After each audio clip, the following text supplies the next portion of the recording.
This is preparing. So we should be ready to go here in a moment. Hopefully we don't have any technical difficulties. It looks like our stream is up and running. Let's get going. Well, it's a bit warm and humid and summertime in the Midwest here. I'm in Northwest Indiana. I think Jevan's out in Terre Haute. And look, it might be summer right now, but the recruiting news is heating up for Indiana basketball as on Friday afternoon, the Hoosiers landed a new commitment for the class of 2022. It was Georgia forward Kaleb Banks. And our podcast tonight, a weekend episode of the Hoosier Sound, is going to break down Banks's commitment, what it means for IU basketball, as well as a dive into social media and media day reaction from IU football and the Big Ten media days that took place over the last late part of the week. So much to talk about here on episode 208 of the Hoosier Sound, where we are the official podcast of Indiana HQ.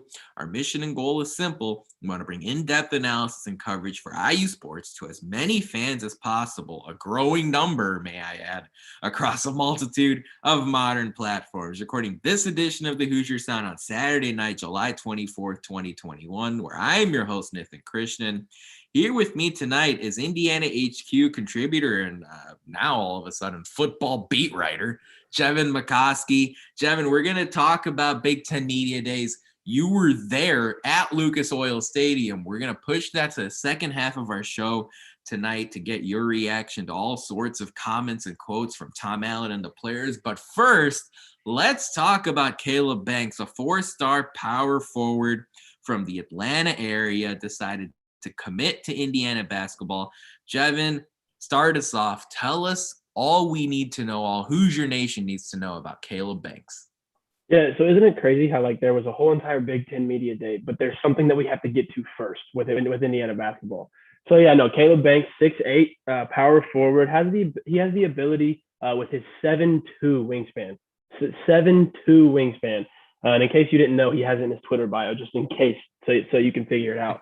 Kaleb Banks is a four-star power forward, class of 2022 out of Georgia. Super athletic, as the game is changing, as it's evolving into the game that we see today. He's that power forward that has the ability to switch and guard 1 through 4. Can stretch the floor enough. I know we've had some fours and fives with the last couple of years that haven't really been able to do that, and he will bring that as he steps on to the court as a freshman. He's had a really, really, really good AAU season thus far. He's tremendous on defense. That's where he excels. He has the ability with that 7'2" wingspan to be able to rebound the ball, push in transition, and he runs the floor extremely well for his size. And his ability to finish with his athletic ability is, obviously it's very impressive. So that's the basis. Kaleb he's a 4-star recruit, 3 stars in other places, but I know we said it in the podcast last week about football recruits. Those are the kind of players that are going to build this program, who are going to stay around for a while. And I think he's going to be one of those for sure. Yeah, especially when you consider there's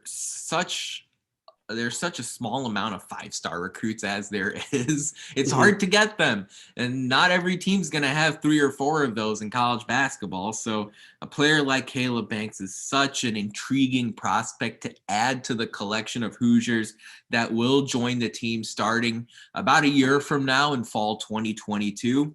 Banks is out of Fayetteville, Georgia, Fayette County High School, near Yasir Rosemond's hometown of Atlanta. Rosemond is the new assistant on the IU coaching staff. This commitment it says all sorts of things about Mike Woodson. It just screams Mike Woodson. It screams NBA project, NBA blueprint, that kind of template.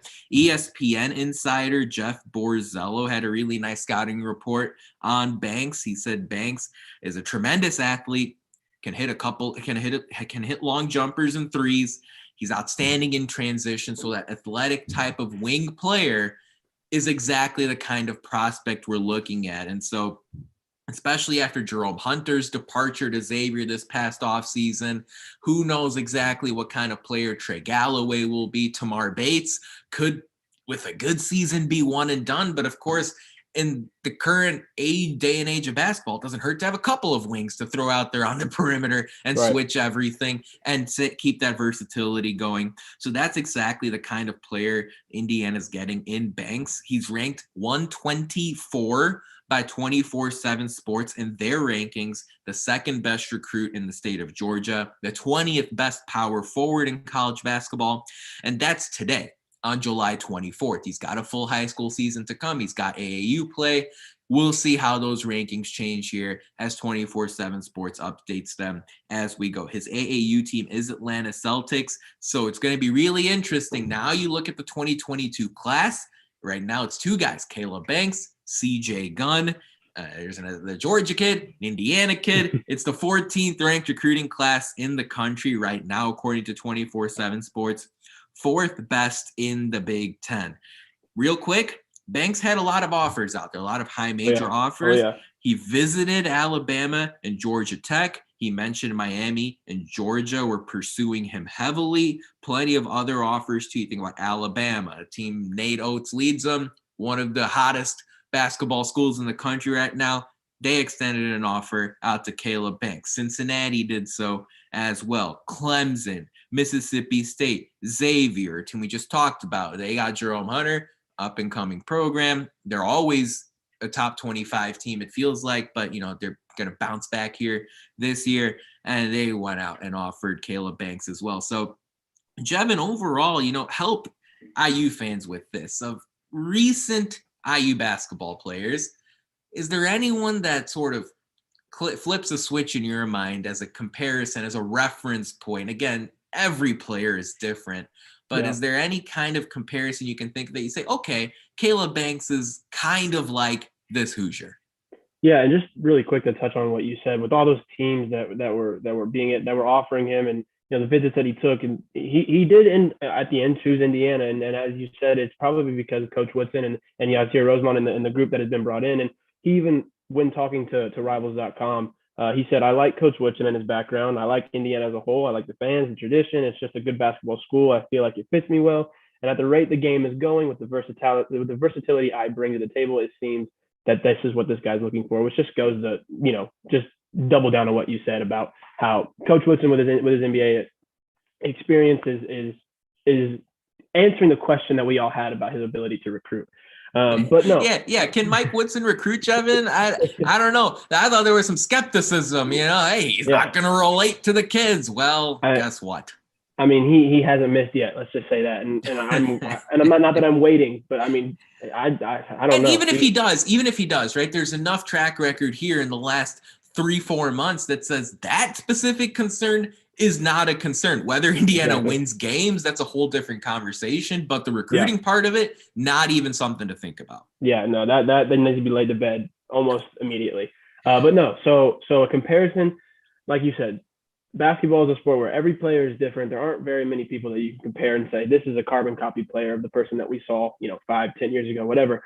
But when I look at the physical attributes that Banks brings to the table, and him being a defensive first player that has the ability to turn into a dominant transition player, the first player that comes to mind is OG Anunoby. He, came onto campus as a physical specimen, but someone who was defensive minded first, just like Banks. Both 6'8", both freakish athletes with freakishly long, wingspans, have the ability to grab rebounds, push the ball, and defend that 1 through 4. So whenever I look at a Banks comparison, although it's not perfect, I would say OG.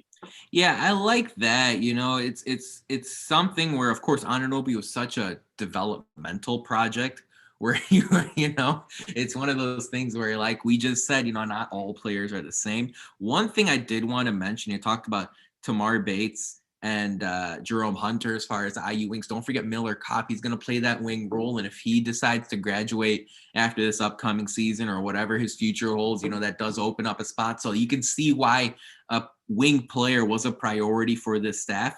The player I'm going to bring up is Troy Williams. He's the guy, again, very similar developmental type prospect. Williams and Kaleb Banks are not the same. they have a lot of differences in their games. But when you think about these players who are great in transition, players who are willing to switch whoever they have as their matchup on the perimeter, able to handle the ball a little bit, bring it up off a rebound if necessary, instead of pushing it to a point guard and, having someone else do that responsibility.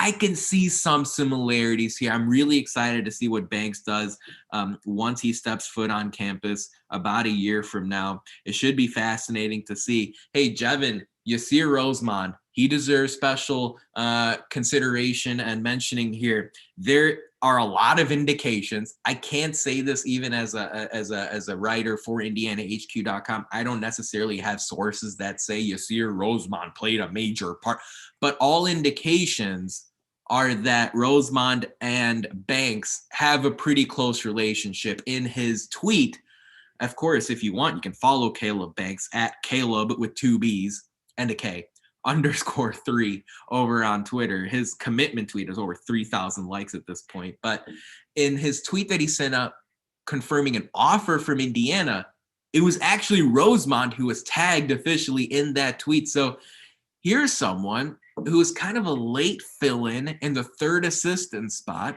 And a lot of Indiana basketball fans were saying, who is this guy? Well, this is clearly who he is, someone with strong ties, recruiting ties in the South. And look what he's done on the recruiting aspect, even before a game's been actually played.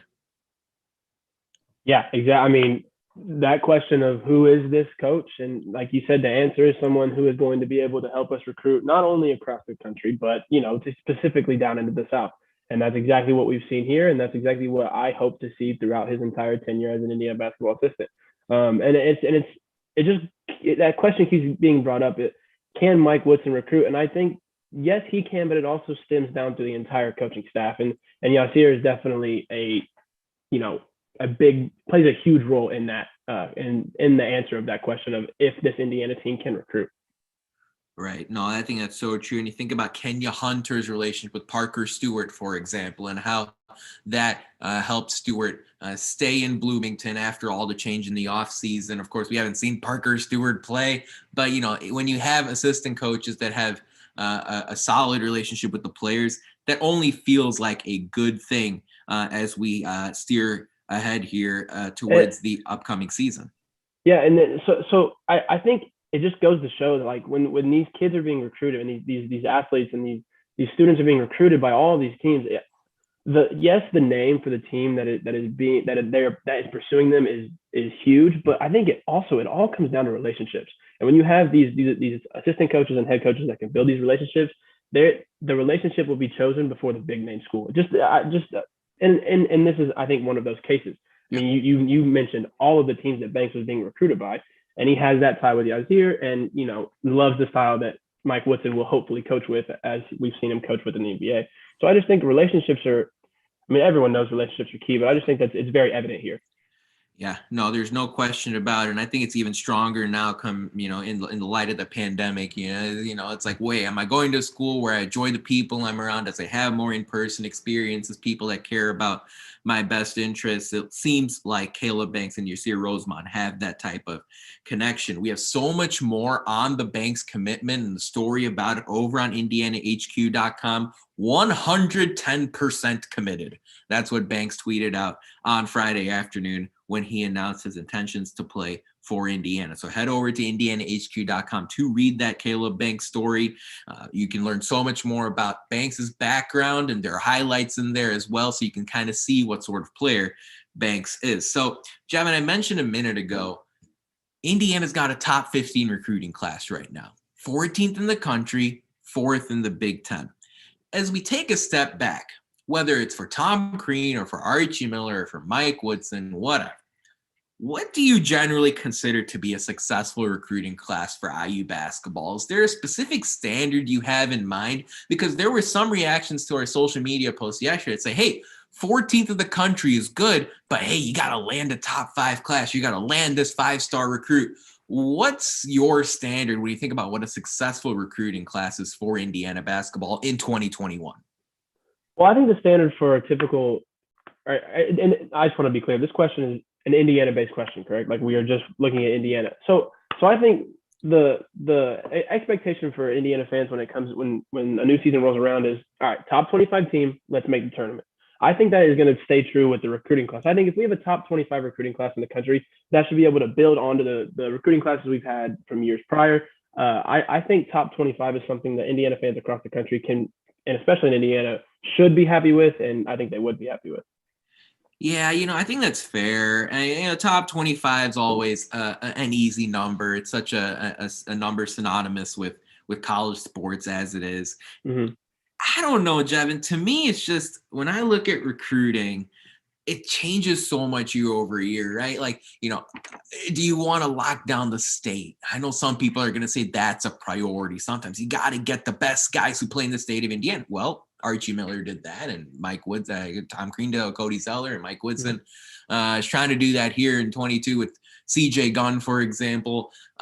A lot of people say, hey, gotta land a 5-star. That's what keeps Indiana relevant, and the Hoosiers have done that too recently. But at the same time, it's hard. It's really hard to pinpoint great high school players and say they'll be great college players. There's such a major learning curve, which is why when it's all said and done, let me know if you disagree. I think basketball recruiting, especially, these rankings are overrated.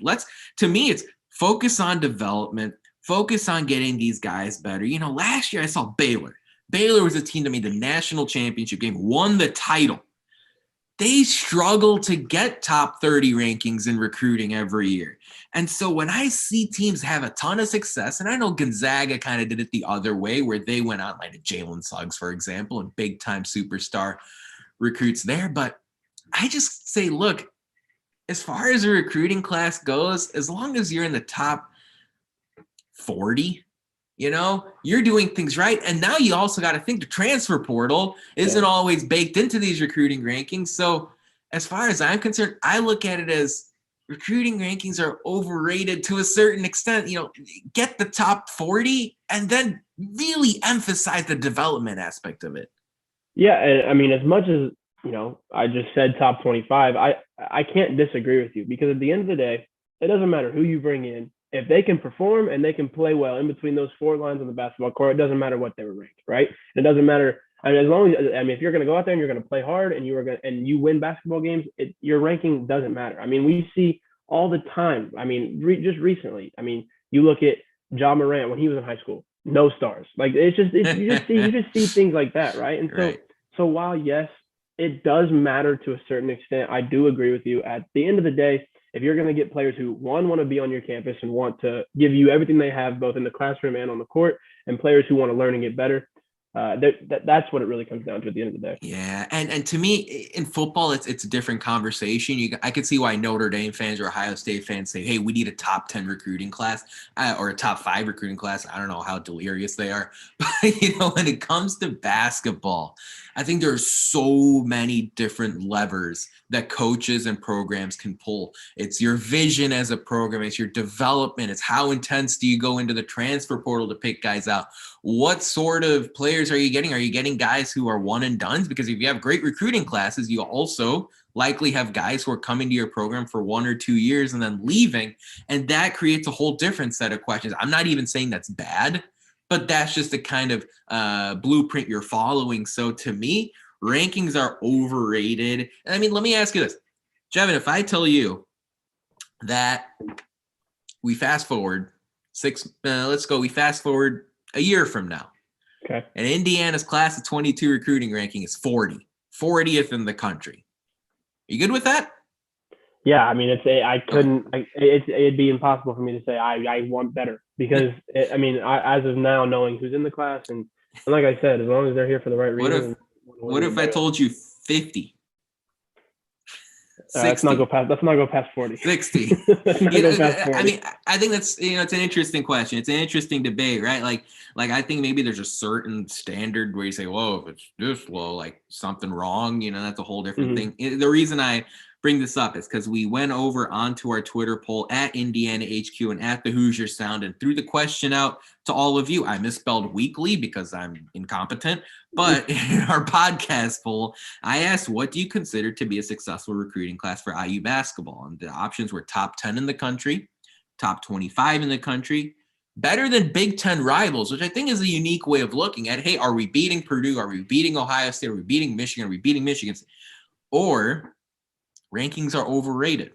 And right now, leading the way is top 25 in the country. So currently, Jevan, our leaders mostly agree with you. 45% of the votes say top 25 in the country. Coming in second place right now is top 10.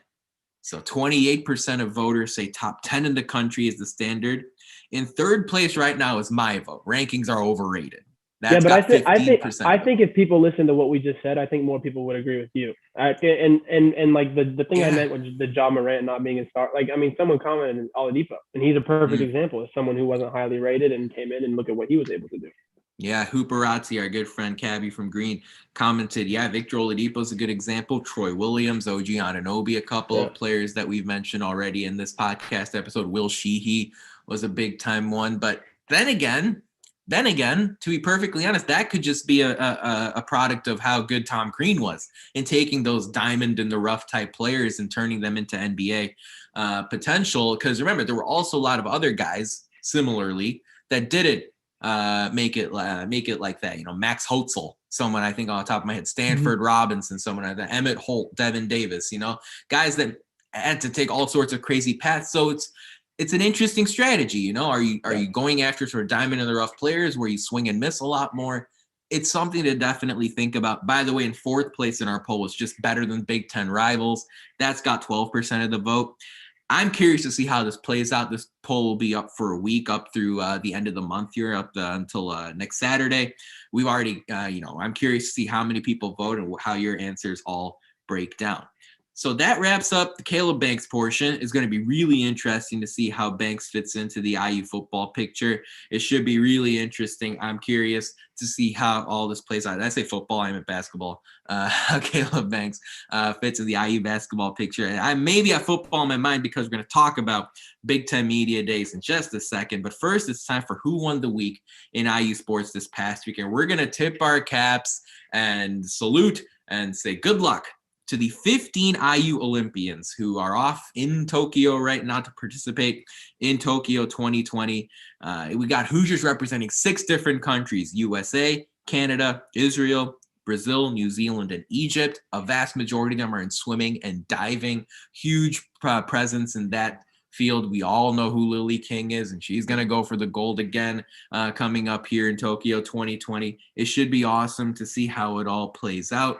I'm excited to see all sorts of different events. Yeah, I was tuned into archery last night. So this is, the once in 4 years type of thing. It should be super fun to track, especially if Indiana comes home with any sort of medals here. It's incredible. I mean, you think what I accomplished when I was an undergrad or a few years after undergrad, and it's like, wow, I definitely didn't go to the Olympics, that's for sure. So shout out to our IU Olympians. Good luck in Tokyo on the behalf of the Hoosier Sound. We all know Hoosier Nation has your back. But a special reminder, if you'd like to subscribe to our podcast for free, all you have to do is search for the Hoosier Sound wherever you listen to podcasts. Stay up to date with all of our information by following us on Twitter at IndianaHQ and at the Hoosier Sound. This next part is important. If you enjoy our show, leave us a review, tell a friend, share our links. You can do this on Apple, Spotify, Twitter, Facebook. All of it helps. All of it matters.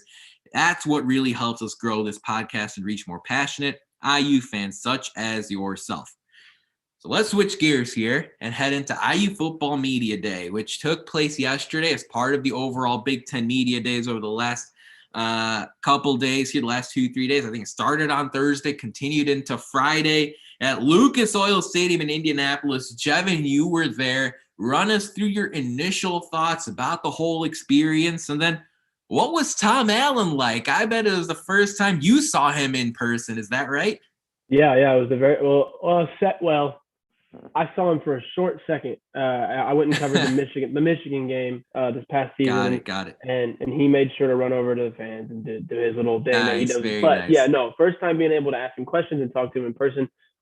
First things first, the event itself. I mean, listen, it was a Lucas Oil Stadium. Huge Colts fan myself, so that was just an experience within itself. I've been to multiple games, but being able to walk on the field was something that was something I'll be able to remember forever. But first thing you do when you walk in is You look to your left, and there's this big gold shiny trophy, the national championship trophy, just sitting right there. And then up on stage, you have the Big Ten championship trophy, of course, and all of these things. And they had a huge stage set up for the coaches to be able to walk on the stage and at the podium and give their opening statements and then answer the media's questions. And then behind that, there was 12 singular podiums set up for the players and the coaches afterwards. But Coach Allen, man, he was so calm, and it was almost intimidating how calm he was, but being able to speak about the things that he was speaking about. First thing he did was he came out and he thanked Commissioner Kevin Warren, said he was very excited to be able to work with IU's athletic director and IU's new president. And then he got right to it. He introduced the three players that he brought, four players, Mike Penix, Ty Freifogel, Micah McFadden, and Marcelino Ball also joined. And then something he did that not any other coach did was he ran through each position group and named at least one player from each position group. The only one that didn't get more than one was special teams, was the kicking team. He mentioned Campbell. But every other position group got at least two players named. And then when he started to field questions, the very first question that came was, what was the team? It was something of the sorts of the Penn State game last year. What was the team able to build off of that? And he mentioned that while there was plenty of great things that happened last year, phenomenal, great things they were able to accomplish. It's last year. It's in the past. He was very, very to the point of, last year was great, but it's time to move on. And then the very next question that he got was about the Ohio State game last year, and in the post game conversation that he had with the team in the locker room and how it was able to go viral. And he said that was never his intent. It was just he wanted to make sure that those players knew that not only did he have their back, but he believed in them and knew that how close that they were. So that was very interesting. But no, he was. I don't think stoic's the word, but so calm, and it was almost like he knew he was there for business. He knew that he saw Ryan Day. He saw coaches from not all because 7 went the day before and 7 went on Friday, but he just knew that he was there for business, and that definitely came across. Yeah, I love that. I know what you're saying. Having covered Allen in a exactly identical type environment in the Big Ten Media Days a couple of years ago up in Chicago, there is a sort of aura around Allen where the coach you see a lot of times in the videos that go viral on social media are this intensely passionate and excited and energetic type of person. His normal cruise control mode is just, I got this, we're good. This is who I am, and this is my vision. And, yeah, like you said, sort of a calm, steady, but also a little intimidating as far as his sort of persona is concerned. Did anything come up as you were covering Allen as well as the players? Did anything come up as far as how last season ended with the College Football Playoff Committee basically smearing Indiana's program by keeping him out of the New Year's Six? I know you said it's all on to this upcoming season, but was there anything discussed about, man, we got a raw deal last season? I almost expected there to be, but there wasn't. The one thing, it wasn't a question that came for us, but it was when Tom Allen went to the TV set that they had for the Big Ten Network. He was asked what his one word was for the year, because every year the team has a new word and each player has an individual word that they want to be able to accomplish. And his word is chase, because he knew that based off of last year and how it ended, they wanted to chase that opportunity again and be able to take that next step, which is winning a bowl game. But specifically being snubbed or anything like that, there wasn't anything like that. But one thing I did take away from Allen's presser. So Iowa went first. Kirk Ferentz, I don't want to mispronounce it, but yeah, okay. So Kirk Ferentz went first. Indiana plays Iowa at Iowa in their opening game. Every single coach, whenever they left the podium, went down and shook the hands of the next coach. When Kirk came down, there was no handshake for Tom Allen. Are you serious? I'm serious. Here's what happened. he walked right by him. Tom Allen turned around, said something. I don't exactly know what he said. He's so far away. And he put his hand out, and then Kirk shook his hand. But there was no initial conversation, no nothing, no good luck, no nothing. Walked right by him. Wow. I just thought that was something that needed to be said. I love that. Yeah, Indiana. That's man, Tom Allen. Ooh, that seems a little icy. Yeah, it should be a big matchup. He did state that that is the only school within the Big Ten that he has not coached at. Ooh. Yeah, he said he's never been able to coach at Iowa, and he's excited for the opportunity. That's a good point. Yeah, you're absolutely right. Yeah, Indiana's. Yeah, I'm just trying to run back through the games in my head, and you're absolutely right. Indiana's not had that game at Kinnick Stadium with Tom Allen as head coach. That's really interesting. Super incredible atmosphere there in Iowa City. It should be a big time matchup, mid-afternoon, first Saturday of the college football season. I still can't believe, there was a little bit of an icy moment there. I wonder if that'll get played back here as the season ramps up. I saw some comments about depth as far as the roster is concerned. Can you dive into a little bit into what Allen thinks about the depth on this roster as he heads into this 2021 football season? Yeah, so that depth quote came right before he went through each position group and decided to name at least 2 players from each spot. I said he was calm, but you could also hear the excitement in his voice for the depth that he has this upcoming year. I mean, you think about it, he's absolutely right. 17 starters coming back from last season, and then the recruiting class that you have coming in. This is without a doubt the most depth that he has had with both sides of the ball and special teams, all 3 aspects of football. This is the most depth that he's had, and he didn't really, other than going in and naming the position players, he didn't touch on it too much. And he did want everybody to make sure that he loved the atmosphere of Lucas Oil, and that he wanted to make sure that they were back December 4th playing in that stadium.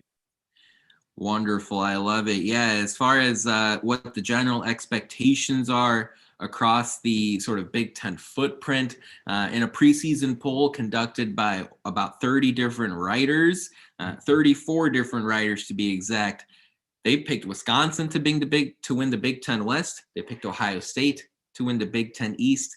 They picked Indiana to finish 3rd in the Big Ten East after Ohio State and Penn State, ahead of Michigan, Maryland, Rutgers, and Michigan State. So that's the general idea of where these different writers project these different teams to fall into place. I also saw that for some reason, Chris Olave, the wide receiver out of Ohio State, was named the preseason offensive player of the year, especially when you consider the margin of victory over Michael Penix. I think it's absolutely asinine to see Olave get 26 votes. As far as he appeared on the most ballots, 26. He had the most first place votes with 11. The difference between him and Michael Penix, who finished 2nd, was just ridiculous. I don't know what type of football these guys are watching. When you consider that Olave primarily prospered because of his stellar quarterback, Justin Fields, and having a superstar wide receiver on the other end of the field in Garrett Wilson. Olave isn't doing anything that hasn't been done at Ohio State before. Meanwhile, look where Michael Penix Jr. has Indiana football. So I think it's absolutely ridiculous that Olave won that preseason Offensive Player of the Year award. And then you also consider even Mohamed Ibrahim, the Minnesota running back who finished 3rd in that poll. I would have voted him over Olave. Ibrahim's had an excellent couple of seasons for Minnesota. I think it's absolutely ridiculous that Olave was picked to be the preseason Offensive Player of the Year. I'm looking forward to seeing Tywan Mullen, Reese Taylor, and Jalen Williams shut him down in Bloomington this upcoming fall. But real quick, let's talk about our social media shout out before we get into the specific players that were there representing Indiana during media days. And our social media shout out is going to be along the same lines. A number of Indiana football players were named to major national award watch lists for this upcoming preseason. The following players and the following watch lists were named over the course of the last week. How about Ty Freifogel getting into the Biletnikoff watch list as the best wide receiver in the country? Peyton Hendershot, the tight end, makes the Mackey Award watch list for the similar recognition for that position. Michael Penix Jr., how about the Davey O'Brien Trophy watch list for him? He's all Stephen Carr, the USC transfer, who possibly is going to start for Indiana in that week 1 matchup against Iowa. Certainly someone who's an intriguing name, an intriguing skill set in the Indiana backfield. He comes over from USC. He's named to the Doak Walker watch list. And Jevan and I were talking before. It's hilarious how right now on that watch list, there are 88 guys on there. So let's not throw a parade necessarily. It is still cool recognition for Carr, especially as someone who has not played a snap yet at Indiana. Tywan Mullen and Micah McFadden were named to the Bednarik watch list. Penix and Freifogel to the Maxwell watch list. Tom Allen even got recognition to the Dodd watch list for Coach of the Year. So this is something, as someone who has covered Indiana football, or at least paid attention to Indiana football now for about 12 years, this type of recognition, I know people say, well, everyone gets named to a watch list. Well, this kind of recognition is rare, even for this stage of the season. So shout out to the guys we mentioned for getting named to these preseason watch lists. So Jevan, as we dive into the final segment here of our episode tonight, you talked about the guys who were in attendance. Michael Penix Jr., Ty Freifogel, Micah McFadden, Marcelino Ball was there too. Let's start from the top. Michael Penix Jr., we know everything he's gone through as far as injuries are concerned. How did Michael Penix Jr. walk at Big Ten Media Days? How did he look? And then, of course, talk us through maybe a couple of the answers he gave as far as what kind of message he was sending going into this upcoming season. Yeah. So he was walking fine. He was moving around just fine. Okay. Sure, everyone take a deep breath. Yeah, everyone take a deep breath. But I will tell you, as soon as he got to that player podium for the first, he was there for about an hour, and for the first 15 minutes of it, it was just questions on how he was feeling, when he was able to start throwing with his teammates again. And he handled it like a quarterback should. When you think of quarterback, you think of the leader of the team and the spokesperson for the team. And he handled each question very professional. At one point, one of the reporters asked him, do you get tired of hearing this question? And he was like, I honestly don't, because it allows me to be able to shine a light on the trainers that we have at Indiana University, being able, them not letting me take a day off and things like that. So he discussed that, and he made sure to announce that he will be ready September 4th. He will be ready, and the only thing he said he wasn't going to partake in with camp coming up was, I think it was some sort of live drill. He was specific on what it was, but he said that he wasn't going to be taking part in that just at the moment. And someone said, you're going to be ready for September 4th, but where are you at right now? And he said, I'm exactly where I need to be. So Indiana fans, don't worry. He's going to be fine. He's exactly where he needs to be, per his words. He's going to be just fine. As far as other questions that were brought up, of course, the new NIL rule was a big question for the Indiana quarterback number one. And he wanted to make it a point to say that he is focusing on his health before he's focusing on anything like that. Okay. He said that he hasn't partaken in any kind of discussion about it. And he wanted to make sure that he is healthy before he partakes in anything off the field. Wonderful. I'm curious, whether it's Penix or Freifogel or even Tom Allen, this can be even an answer as simple as no. Were there any young up-and-coming players that these guys mentioned that you can recall from media days before we start talking about some of the other comments that they made during the session? Well, I mean, yes, but it's also they just praised their entire room. I mean, Penix praised the entire quarterback room, including incoming freshmen. Freifogel was able to talk about transfers that came in as receivers that are going to be an incoming freshman, and how Penix is able to just create immediate relationships with everybody. So yes, no specific names, but they're like each group was praised for their own rooms. Wonderful. That makes plenty of sense. Ty Freifogel, one of the things I was curious about coming off his big season last year, did he say anything about his NFL aspirations? And I know for sure he had to say something about NIL, name, image, and likeness. That's what everyone's talking about. So anything from Freifogel about NFL or NIL? Nothing really with NFL. He basically knew at the end of his season, with Penix coming back off an injury, that he wanted to come back for his senior year. I made sure to ask him, off the season you had last year, a Biletnikoff Award finalist last year, and Big Ten receiver of the year last year, and a Biletnikoff Award watch list preseason this year. Is there any pressure? And he said, there's no pressure whatsoever. it's just going out there and playing football and basically just being able to be out there with his brothers. But as far as NIL, he didn't open up too much about it, but he did say that he is not handling any of it. He said that his marketing team is the person that is going to be taking care of it, which I thought it was pretty interesting, because when you look at what Penix said with getting, his injury, made sure that was fine first. And Micah McFadden, when asked about it, he said that he hasn't looked much into it whatsoever.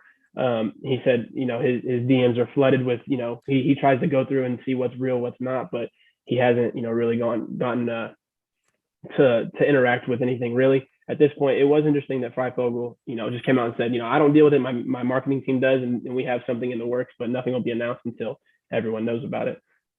Wonderful. I love that. Yeah. I mean, it's just a new day and age. We had an episode on the Hoosier Sound about NIL a couple of weeks ago. Make sure all of you go listen to that through our YouTube channel or through our website, indianahq.com. You can find that episode and take a listen. All of it still applies to today.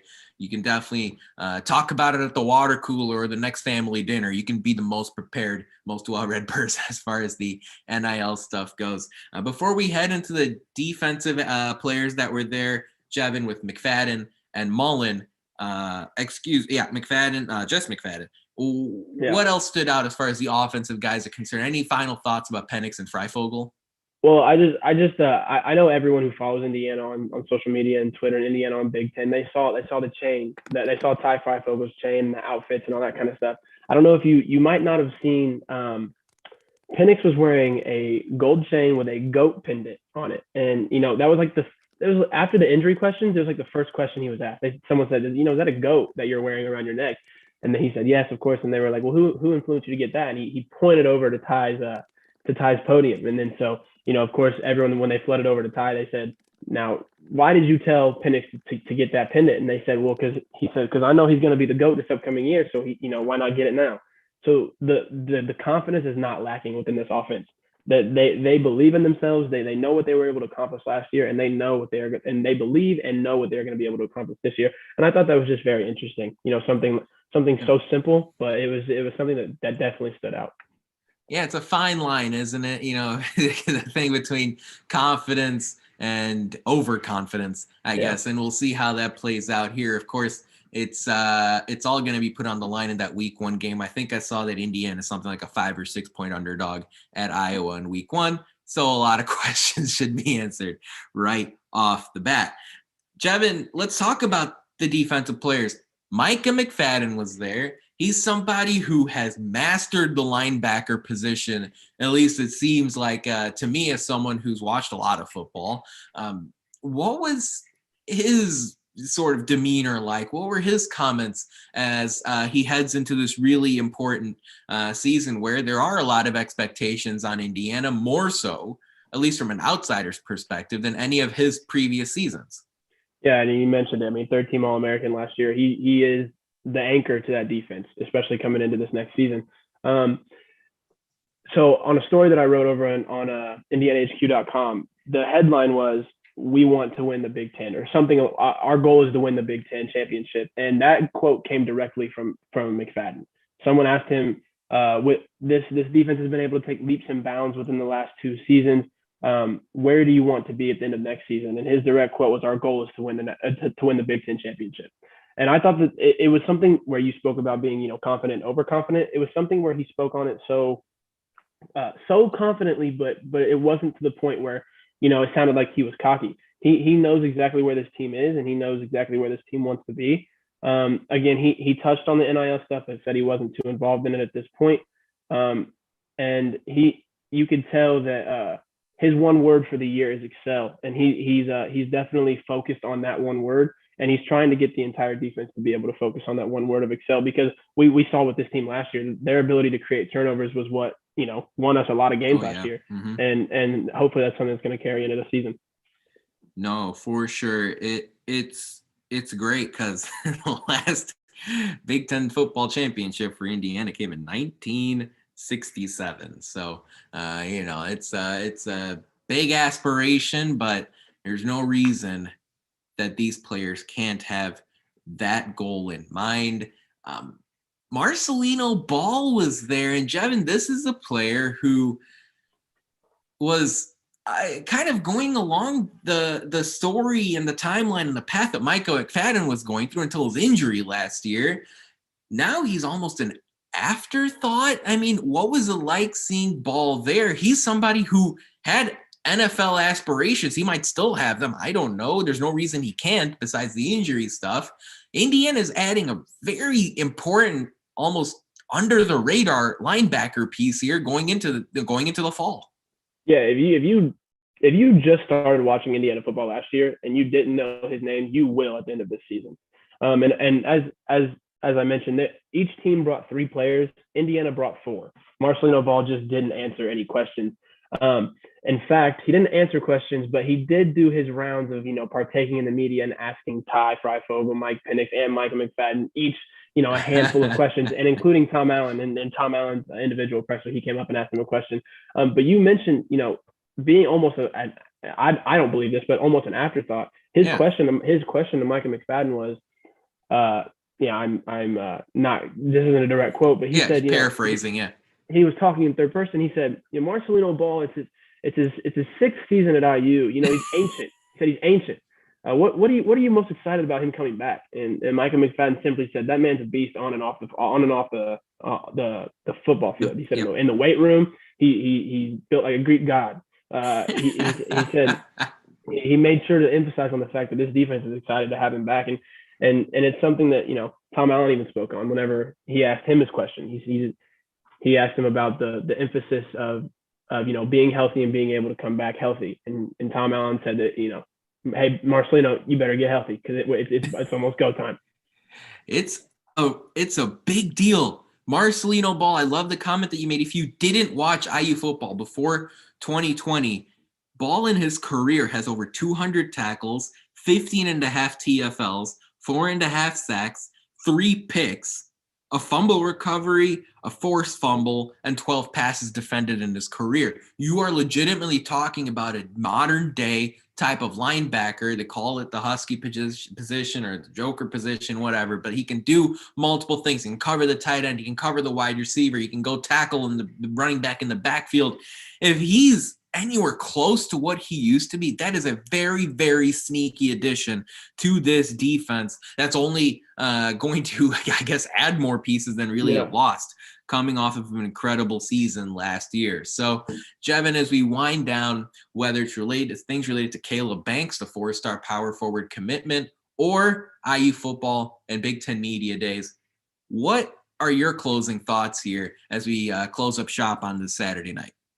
Yeah, Tom Allen makes all of his players pick one word, and my word for this upcoming Indiana athletic season is excitement. I'm just excited all the way around. I'm excited for the commitment of Kaleb Banks to see, and that moves into 2022, but just excited and then partaking in this Big Ten Media Day, seeing the calm confidence of each player, knowing what they can do and not forgetting what they did, but not looking at not looking at it as something prideful. It's very exciting to know the direction of Indiana athletics, including football and basketball. Ooh, man, you kind of put me on the spot here, because now I've got to think of a word for this program. That came off the top of my head. I just talked about it, so I thought about it. I was gonna say confidence, but confidence is very basic, so I don't like that one. Let's do conviction. All right, that's the word. That's the word for this offseason, for this upcoming year for the Indiana Hoosier football program, men's basketball program, women's basketball program, men's soccer program, baseball program.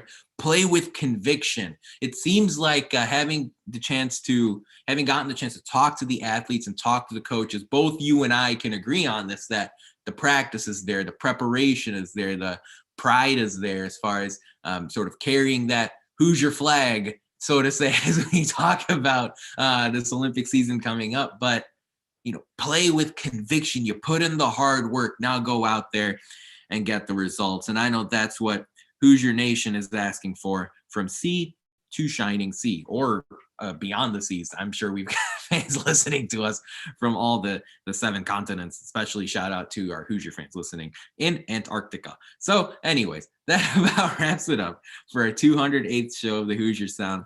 Thank you so much for joining us. We really appreciate your support. Thank you to our live audience. You are all beautiful people to hear more fantastic episodes like the one you heard today, be sure to follow us at Indiana HQ and at the Hoosier Sound to make sure you don't miss any in the future. You can also go to our website, indianahq.com, to find it all in one place. But Hoosier Nation, as always,